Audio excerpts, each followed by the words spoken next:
মোৰ ছাত্ৰ-ছাত্ৰীসকল, আজি মই তোমালোকক শংকৰদেৱ শিশু নিকেতন বিদ্যালয়ৰ ৪ৰ্থ শ্ৰেণীৰ অসমীয়া বিষয়ৰ তোমালোকৰ ১ নম্বৰ লেচনটোৰ তোমালোকৰ পাঠভিত্তিক প্ৰশ্ন উত্তৰবিলাক কৰাই দিব লৈছোঁ। গতিকে তোমালোকে ভিডিঅ'টো ভালদৰে মন কৰিবা। ইয়াত তোমালোকৰ প্ৰথমতে দিছে তোমালোকৰ লেচনটোৰ নাম হৈছে অসম সংগীত কবিতা। ইয়াত দিছে তোমালোকৰ সাহিত্যৰথী লক্ষ্মীনাথ বেজবৰুৱাই ৰচনা কৰা ৫খন পুথিৰ নাম লিখা। গতিকে তোমালোকে লিখিবা সাহিত্যৰথী লক্ষ্মীনাথ বেজবৰুৱাই ৰচনা কৰা ৫খন পুথিৰ নাম তোমালোকে এইদৰে লিখি ল'ব পাৰিবা। বুঢ়ী আইৰ সাধু, লিটিকাই পদুম কুঁৱৰী আৰু সুৰভি আৰু বেলিমাৰ। গতিকে এই ৫খন তোমালোকে কবিতা পুথি লিখিব পাৰিবা। ইয়াৰ পিছত তোমালোকে নেক্সট কি কৰিবা, ২ নম্বৰ প্ৰশ্নলৈ যোৱা। লক্ষ্মীনাথ বেজবৰুৱাৰ পিতৃ মাতৃৰ নাম কি আছিল? গতিকে তোমালোকে লিখিবা লক্ষ্মীনাথ বেজবৰুৱাৰ পিতৃ মাতৃৰ নাম আছিল দীননাথ বেজবৰুৱা আৰু মাতৃৰ নাম আছিল স্থানেশ্বৰী দেৱী। ইয়াৰ পিছত তোমালোকে ৩ নম্বৰ প্ৰশ্নটোলৈ চোৱা। লক্ষ্মীনাথ বেজবৰুৱাই অসম সাহিত্য সভাৰ কিমান চনৰ কোনখন অধিৱেশনত সভাপতিত্ব কৰিছিল? গতিকে তোমালোকে লিখিবা ১৯২৪ চনৰ গুৱাহাটীত অধিৱেশনত সভাপতিত্ব কৰিছিল। ১৯২৪ চনত মনত ৰাখিবা চনটো।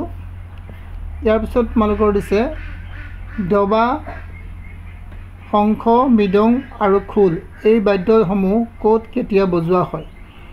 তোমালোকে জানা সকলোৱে যে দবা আৰু শংখ মন্দিৰ, নামঘৰ আদিত পূজা কৰাৰ সময়ত আৰু আৰতি দিওঁতে বজোৱা হয়। মানে গধূলি যেতিয়া পূজা দিয়ে তেতিয়া দবা, শংখ এইবিলাক বজোৱা হয়। কিছুমান কামৰ শুভাৰম্ভ সময়তো ধৰ্মীয় তথা সাংস্কৃতিক শোভাযাত্ৰাত আৰু আন কিছুমান ধৰ্মীয় অনুষ্ঠানতো দবা, শংখ বজোৱা হয়। মৃদং আৰু খোল বিশেষভাৱে নামঘৰ, কীৰ্তন ঘৰ বা আন ঠাইত ভাওনা কৰোঁতে বজোৱা হয়। ইয়াৰ উপৰিও ধৰ্মীয় শোভাযাত্ৰা, সাংস্কৃতিক শোভাযাত্ৰা, কিছুমান বিশেষ আদৰণি অনুষ্ঠান হোলী আদিতো মৃদং আৰু খোল বজোৱা হয়। গতিকে মই গোটেইখিনি লিখি দিছোঁ, তোমালোকে গোটেইখিনি নিলিখিলেও হ'ব। তোমালোকে কেইটামান খালী কথা ভালদৰে বুজাই লিখিবা। ইয়াৰ পিছত তোমালোকে নেক্সট প্ৰশ্নটোলৈ যাবা। নেক্সট প্ৰশ্নটো তোমালোকৰ দিয়া আছে সতীত্ব তেজেৰে অসীম আইক প্ৰবল কৰা নাগৰিকগৰাকীৰ নাম কি? গতিকে তোমালোকে লিখিবা সতী জয়মতী কোঁৱৰী আছিল কি সতীত্ব তেজেৰে অসমী আইক প্ৰবল কৰা নাগৰিকাৰীৰ নাম।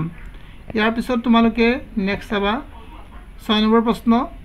কবিতাটোত বিশুদ্ধ ধৰ্ম বুলি ধৰ্মৰ কথা কোৱা হৈছে। কোন ধৰ্মৰ কথা, কি ধৰ্মৰ কথা কোৱা হৈছে?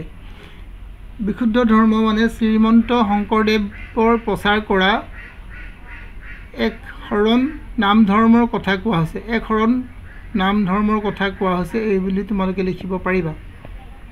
ইয়াৰ পিছত বিপৰীত অৰ্থ বুজোৱা শব্দ লিখা। দুখীয়া, প্ৰবল আৰু উন্নতি। দুখীয়া মানে তোমালোকে লিখিবা, মই লিখি দিছোঁ ধনী। প্ৰবল মানে হৈছে দুৰ্বল আৰু উন্নতি মানে হৈছে অৱনতি।